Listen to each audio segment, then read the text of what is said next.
Doctor محمد عبدالرحمن العریفی اپنی کتاب زندگی سے لطف اٹھائیے میں لکھتے ہیں، مجھے بخوبی یاد ہے کہ ایک دفعہ مجھے اپنے موبائل فون پر ایک پیغام موصول ہوا جو مختصر سے سوال پر مشتمل تھا۔ یا شیخ، خودکشی کے متعلق شرعی حکم کیا ہے؟ میں نے موبائل فون پر سائل سے رابطہ کیا۔ دوسری طرف ایک نوجوان کی آواز آئی جس نے ابھی جوانی کی دہلیز پر قدم رکھا ہی تھا۔ میں نے کہا، معاف کرنا، آپ کا سوال میری سمجھ میں نہیں آیا، ذرا دہرا دیجئے۔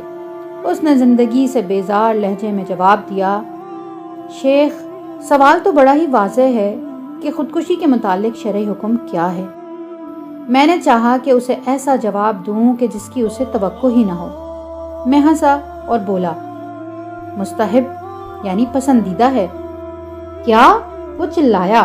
میں نے پوچھا، کیا ہم یہ طے کرنے میں آپ کا ہاتھ بٹائیں کہ آپ کو خودکشی کے لیے کون سا طریقہ استعمال کرنا چاہیے؟ نوجوان چپ رہا۔ اس پر میں نے کہا، اچھا یہ تو بتائیں کہ آپ کیوں خودکشی کرنا چاہتے ہیں؟ وہ بولا، کیونکہ مجھے کوئی ملازمت نہیں ملتی، لوگ مجھے پسند نہیں کرتے، دراصل میں ایک ناکام انسان ہوں۔ پھر اس نے مجھے تفصیل سے اپنے حالات بتائے۔ وہ اپنے آپ میں بہتر تبدیلی لانے اور دستیاب صلاحیتوں سے فائدہ اٹھانے میں ناکام رہا تھا۔ حقیقت یہ ہے کہ ہم میں سے بیشتر افراد کو یہ مسئلہ درپیش ہے۔ سوال یہ ہے کہ آخر انسان اپنے آپ کو اس قدر گھٹیا کیوں تصور کر لیتا ہے؟ وہ پہاڑ کی چوٹی پر کھڑے لوگوں کو ہی کیوں تاکتا رہتا ہے؟ ان کی طرح وہ بھی پہاڑ کی بلندیوں پر کیوں نہیں پہنچ جاتا؟ یا کم از کم لوگوں کی دیکھا دیکھی پہاڑ پر چڑھنا ہی شروع کر دے؟ کسی شاعر نے کیا خوب کہا ہے، جو کوہ پیمائی سے گھبراتا رہتا ہے وہ ہمیشہ گڑھوں کی زندگی بسر کرتا ہے۔ کیا آپ جانتے ہیں کہ کون شخص اس کتاب سے یا انہی اصولوں پر لکھی گئی کسی بھی کتاب سے استفادہ نہیں کر سکتا؟ وہ بیچارہ انسان جس نے اپنی بری عادتوں کے روبرو سر تسلیم خم کر دیا ہے، جو اپنی موجود صلاحیتوں پر قناعت کر کے بیٹھ گیا ہے اور کہتا ہے کہ میں کیا کروں، یہ میرے مزاج کا حصہ ہے، اللہ نے مجھے ایسا ہی بنایا ہے، میں اس کا عادی ہو چکا ہوں، میں اپنا طریقہ کار نہیں تبدیل کر سکتا، لوگ میرے اس مزاج کے عادی ہو چکے ہیں۔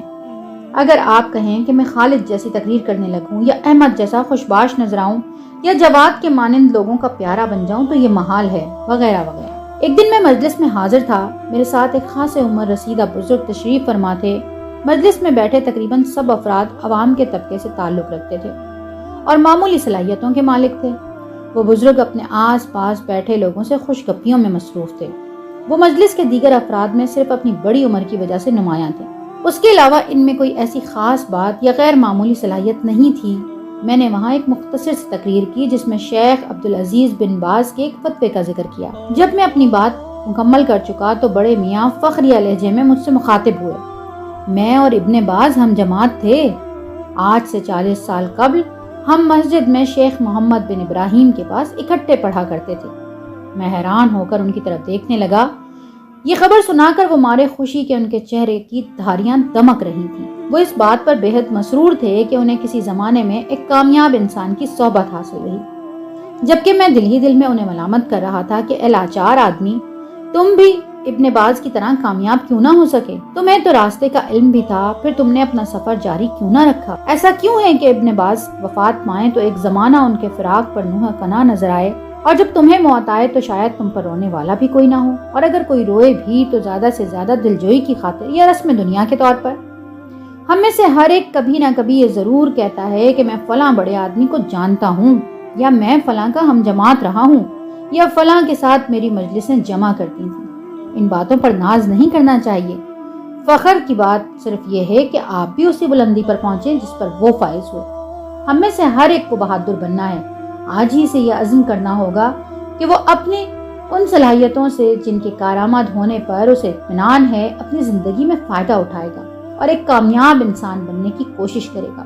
اس لیے تش روی چھوڑ کر اپنے چہرے پر مسکراہٹ سجائیں، افسردگی کو خیر بات کہہ کر حشاش بشاش اور خوشباش نظر آئیں، کنجوسی چھوڑ کر کشادہ دلی اپنائیں، اپنے غصے پر قابو پائیں اور اسے بردباری اور ٹھہراؤ میں بدل لیں، مصائب کے گھپ اندھیروں میں خوشی کی کرنیں تلاش کریں، اپنے آپ کو ایمان اور یقین اور اعتماد کے ہتھیاروں سے لیس کر لیں، اپنی زندگی میں دلچسپی لیں، اس سے لطف اٹھائیں۔